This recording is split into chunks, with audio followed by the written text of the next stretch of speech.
He signed the divorce papers between campaign stops. Didn't read them twice. Didn't call a lawyer. He just laughed, actually laughed, handed them to his assistant like they were a dry cleaning receipt, and walked back to his microphone to talk about infrastructure. Her name was Alicia. And in that moment, sitting at a desk in a marble hallway outside City Hall, Derek Jones became the architect of his own destruction. He just didn't know it yet. Here's the thing about power. The quietest person in the room is usually the one who owns it. And Derek Jones? He never once looked at what was already in his hand. Councilman Derek Jones was the kind of man who filled a room and emptied it of oxygen. Mid-40s.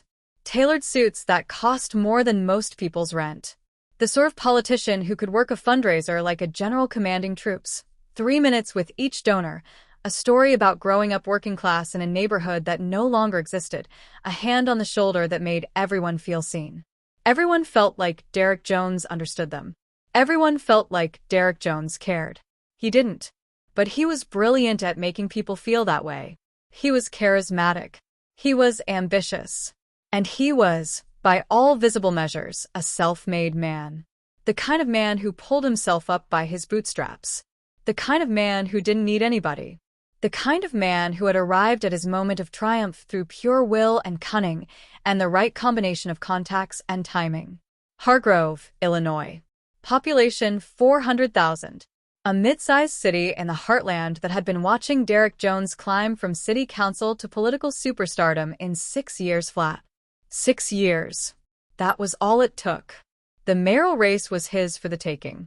2 months out, the polling showed him ahead by 8 points. His campaign had money, lots of money. His message had discipline. His name was on billboards across the city. Television ads ran during the evening news showing Derek walking through neighborhoods, shaking hands, talking about the future. The narrative was perfect. Derek Jones, the self-made man. Derek Jones, who didn't come from money. Derek Jones, who built everything he had from nothing. What nobody knew, what Derek himself didn't fully understand, was that every single pillar of his rise had been built on money he didn't recognize. Money that flowed through companies he'd never heard of. Money that appeared in his campaign accounts and disappeared into television ads and polling research and field offices, and a private jet that made him feel important. But Derek wasn't in a thinking mood that Tuesday morning in early October. He was in a performing mood. He was always in a performing mood. His campaign manager, Matt Peterson, was waiting in the hallway outside Derek's office. Matt looked uncomfortable. Matt had been looking uncomfortable for a week. Actually, ever since Derek had told him about the divorce. "The papers are here," Matt said quietly. Derek didn't look up from his phone. He was reading his own poll numbers. He was imagining himself as mayor. He was already thinking about the Senate campaign that would follow. "Great," Derek said. "Let's do it. You might want to have your lawyer review." Matt started. "Matt." Derek looked at him for the first time. "I've been married 6 years. I know my wife.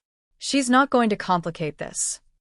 He said it like Alicia was a transaction. Like she was a variable he'd already solved for.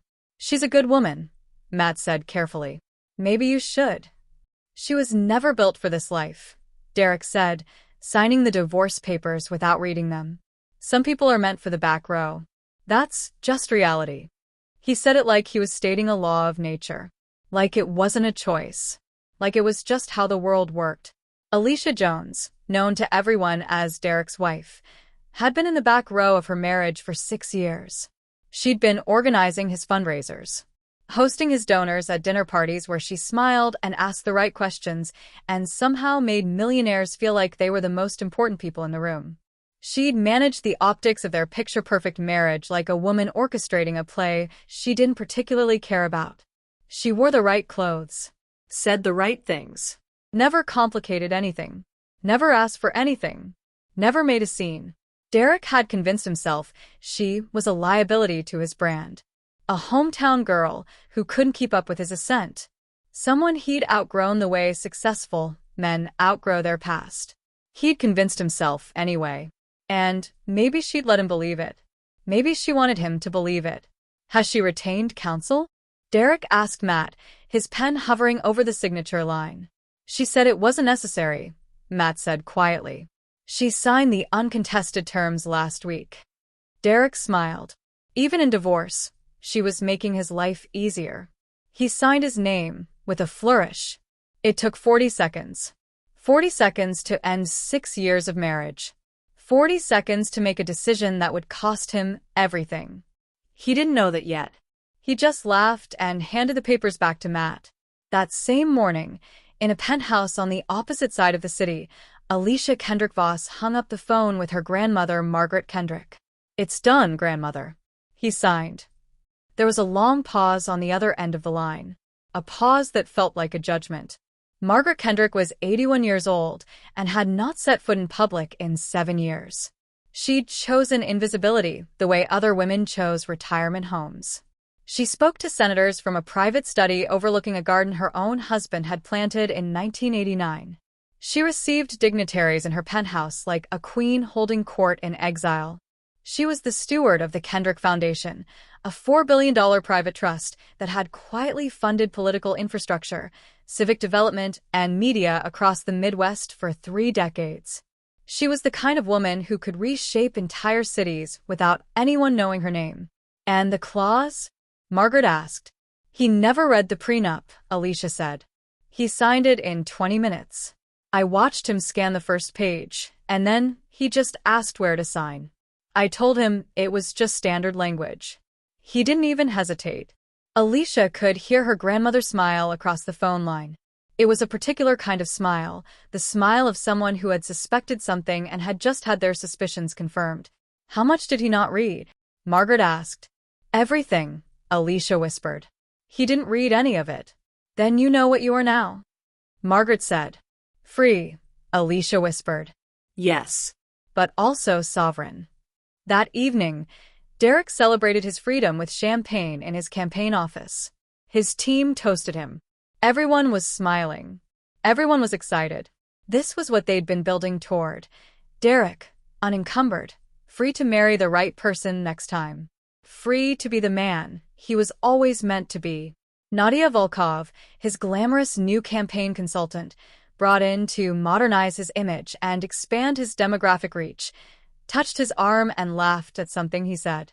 She had the kind of beauty that made people forget what they were thinking about. She had the kind of presence that made Derek feel like he was ascending rather than descending. He was already imagining her in his life in more permanent ways.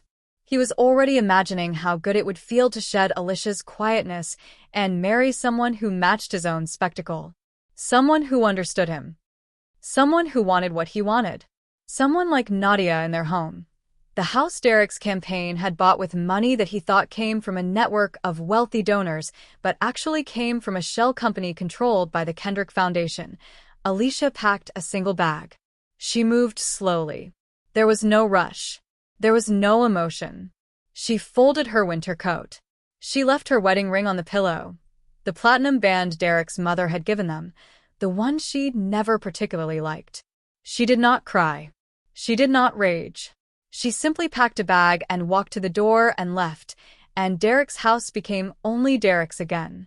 What Derek didn't know was that Alicia had just inherited the keys to the city. 3 days later, Matt Peterson was in the campaign war room at midnight, staring at a spreadsheet that was actively breaking his mind. $2.3 million had vanished. Not stolen. Not hacked. Not frozen by some bank error. Legally withdrawn from the holding company called Meridian Civic Partners, the same company that had been funding Derek's campaign infrastructure for 6 years. All of it. The television ads that showed Derek walking through neighborhoods? Meridian paid for that. The field offices in every precinct of Hargrove? Meridian paid for that. The polling research that told Derek he was winning? Meridian paid for that. The private jet that made him feel important? Meridian paid for that. The private jet that made him feel important? Meridian paid for that. And real estate. It smelled like cigars from decades past and old money and decisions that had shaped the course of a region.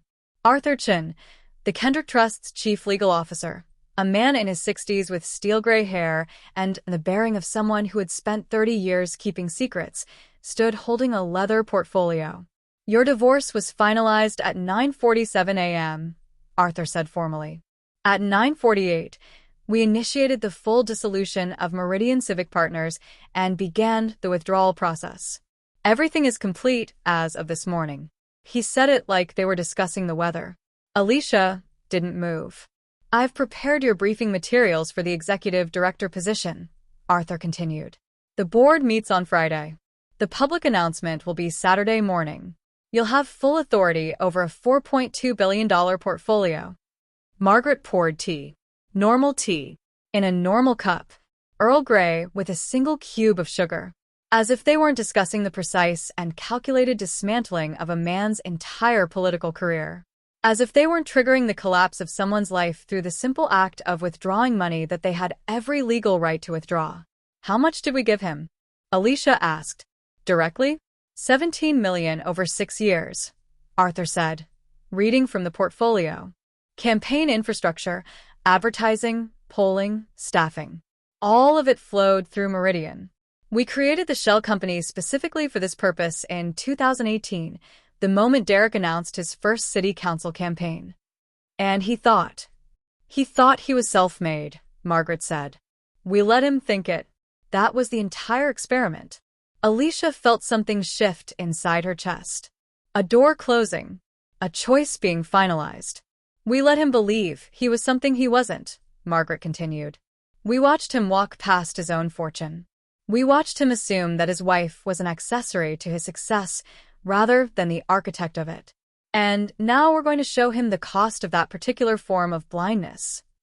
That night, the two worlds existed in perfect, terrible parallel. In the campaign war room, Derek screamed at Matt about money. Where had it gone? What had happened? How could this happen 3 days after he divorced the woman who, he now realized with nauseating clarity, had been managing donor relations and foundation contacts? It didn't matter. The money was gone. And Derek's campaign began to crack. In the Kendrick Foundation offices, a floor of glass and light overlooking the city, Alicia reviewed a $4.2 billion portfolio with the kind of reverence most people reserved for holy things. She understood it all. The investments, the infrastructure bonds, the political machine her grandfather had built and her grandmother had perfected over 3 decades. The family business had never been about money, really. It had been about power. Quiet power. The kind of power that shapes cities from the shadows. The kind of power Derek Jones had spent 6 years standing on without ever noticing. Patricia Okafor had been an opposition researcher for 15 years. She'd worked for candidates. She'd worked for PACs. She'd worked for corporations trying to keep secrets buried so deep they'd never see light again. But 3 years ago, she'd quit and started her own investigative journalism project. She was good at one thing: finding threads. She found hers on a Tuesday afternoon, buried in a public filing from 2 years prior. Meridian's Civic Partners. It appeared in a municipal tax document, one line item among hundreds. But Patricia had learned long ago that one line item led to another line item led to another until you were standing in front of something that looked like the truth. She pulled the thread. Meridian Civic Partners was a shell, but it had filed tax documents. Tax documents led to bank disclosures. Bank disclosures led to 3 more shell companies. Those companies led to a legal trust structure. That trust was registered in the name of the Kendrick Foundation. The Kendrick Foundation. Patricia sat back in her chair and felt her pulse quicken. She was looking at the anatomy of a setup. She was looking at the precise structure of how money moved through cities and shaped elections and decided who got to be powerful. The Kendrick Foundation had funded Derek Jones's entire political infrastructure. Every major financial pillar of his career. The 2018 city council race, the exploratory super PAC that preceded his mayoral campaign, the polling firm that told him he was winning, it had all been Kendrick money. Derek Jones was not a self-made man. He was a Kendrick Foundation asset. And he'd been sold to the voters as something he wasn't. Patricia began writing. Meanwhile, Derek was trying to survive. 2 weeks after the withdrawal, he was at a fundraising gala downtown. The event was in a ballroom overlooking the city. Crystal chandeliers. White tablecloths. The kind of room where deals were made. He was trying to look unconcerned. He had Nadia on his arm, and He was showing the room how fine he was, how unburdened, how ready for this next chapter. He was performing resilience. He was performing strength. Nadia whispered something about rebranding his divorce as a personal renaissance. Derek drank it in. The champagne, the narrative, the feeling of being guided by someone who understood how to control a story. He didn't notice the donors shifting uncomfortably. He didn't notice the way people looked at him sideways. He didn't notice the way conversations stopped when he walked past. He was too busy performing. At the same time, in a television studio across town, Alicia Kendrick Voss was giving her first interview in 6 years. She wasn't talking about Derek. She was never going to talk about Derek. She was talking about the Kendrick Foundation's new civic initiative, a plan to revitalize underserved neighborhoods in Hargrove, a commitment to education and infrastructure that would cost $40 million in the first year alone. The interviewer asked her where the funding came from. Her family, she said simply. A trust established by her grandfather. A commitment to the city that had always been private but was now, thanks to her new role as executive director, becoming public. She was warm, brilliant, Composed. She answered every question like she'd been preparing for this moment her entire life. A political editor watching the interview from his office downtown turned to his assistant and asked, "Who is she?" The assistant didn't have an answer. But somewhere, a journalist named Patricia Okafor was finishing her investigation. She'd mapped it all out. Every connection. Every thread. Every piece of evidence that showed Derek Jones was a construct built and maintained by the Kendrick Foundation. And in 6 weeks, she was going to publish it. 6 weeks before the mayoral election, Patricia Okafor published her investigation. Who really built Derek Jones? The headline screamed. The story was 3,000 words long, and every word was a bullet aimed at Derek's credibility. The article mapped every Kendrick dollar to every Derek Jones milestone. It named Meridian's civic partners. It traced the shell structure through 3 layers of legal obfuscation. It included quotes from financial analysts explaining how the setup worked. And it concluded with a single, devastating question. If Derek Jones didn't pay for his political rise, who did? And what did they expect in return? The piece made Derek look like a puppet of old money elites. Exactly the image he'd spent 6 years fighting against. And it was published at the exact moment the mayoral debate went live. The debate was happening on every local channel and streaming platform in Hargrove. A large audience. A crucial moment. The moment where Derek was supposed to solidify his lead and coast to victory. Derek sat at the podium. Confident. Ready. He'd been preparing for this moment for months. He had talking points memorized. He had zingers workshopped. He had a closing statement about the future of the city that was going to land like a knockout punch. He didn't know about Patricia's story yet, but the audience did. They were reading it on their phones in real time. Links were being shared in text messages. Screenshots were circulating through social media. The Tribune's website was crashing from the traffic.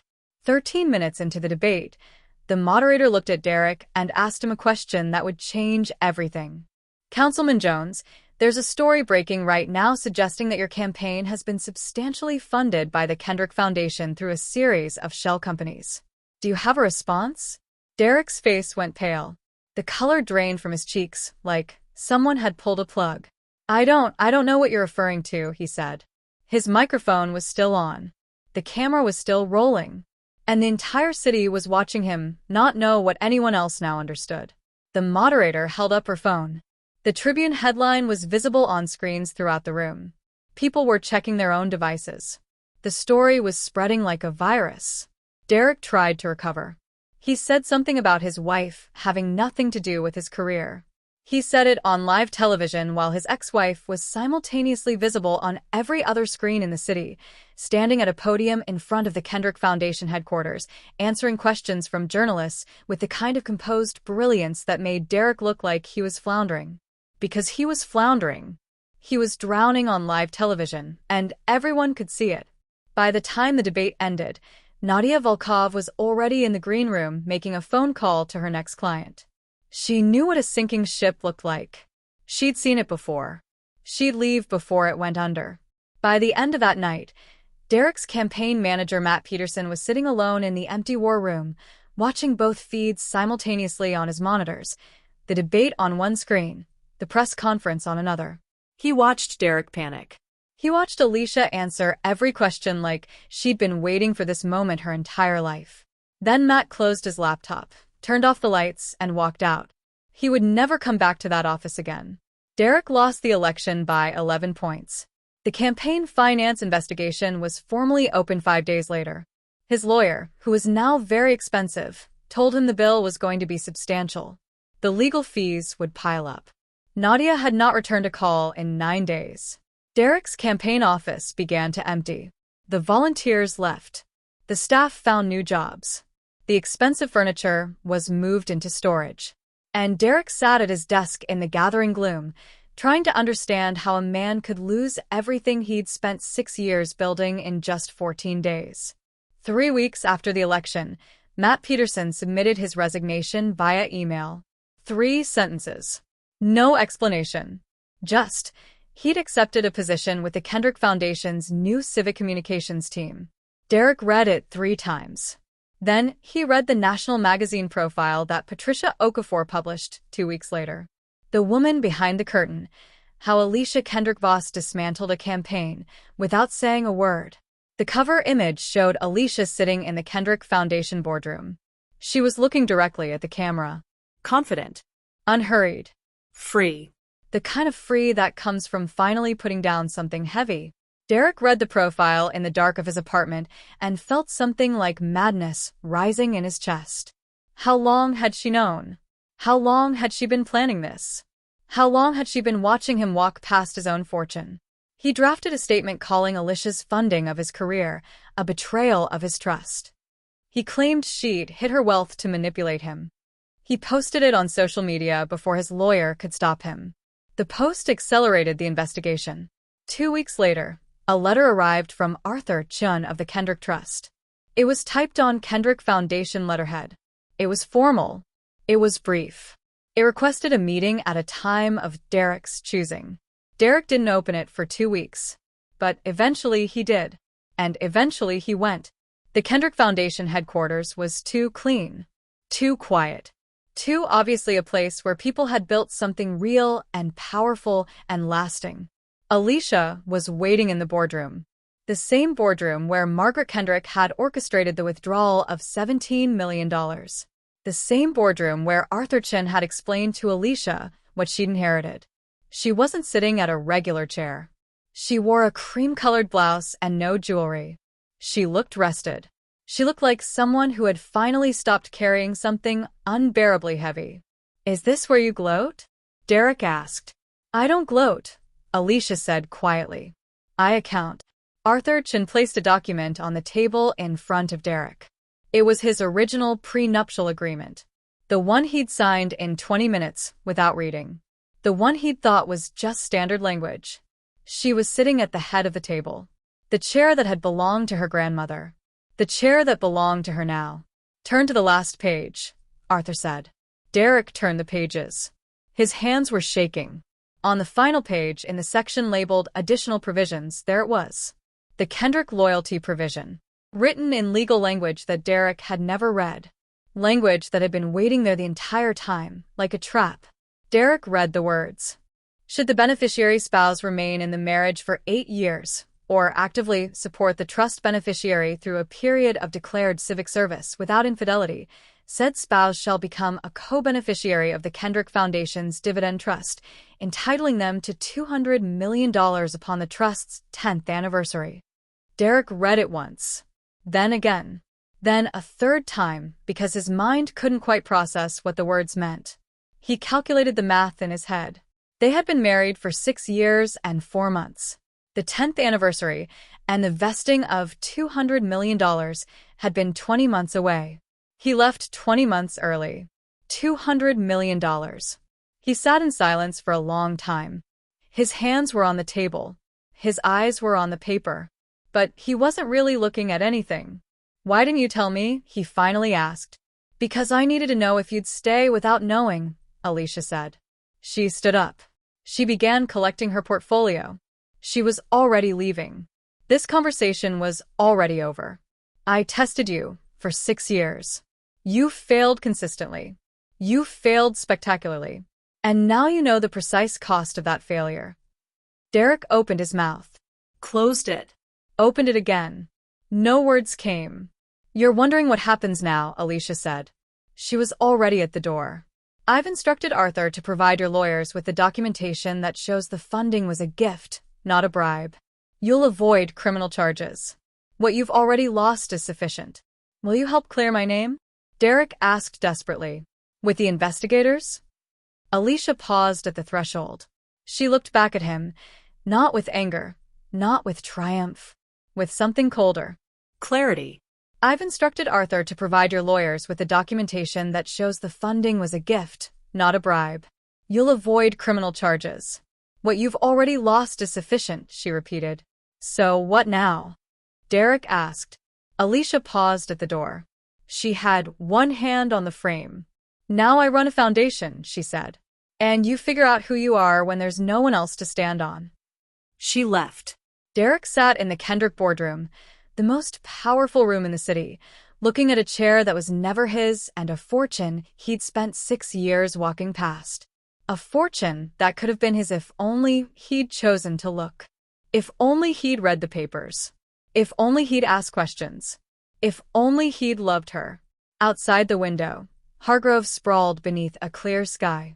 The city that Derek Jones had tried to own was moving on without him. Schools were being built with Kendrick money. Neighborhoods were being revitalized with Kendrick money. The invisible infrastructure of the city was being rebuilt by the hands he'd called invisible. He never looked at what was already in his hand. And by the time he did, it was too late. Councilman Derek Jones spent 6 years performing success for an audience that didn't matter, while the person who actually built the stage watched from the wings. He mistook silence for absence. He mistook patience for weakness. He mistook ordinary for insignificant. He thought he was the most important person in the room. He never noticed that the quietest person in the room was the one who owned it. And when it was over, when everything was gone, the only thing left was the memory of his own laughter as he signed the papers. He'd laughed at her on the way out, and the universe had laughed back.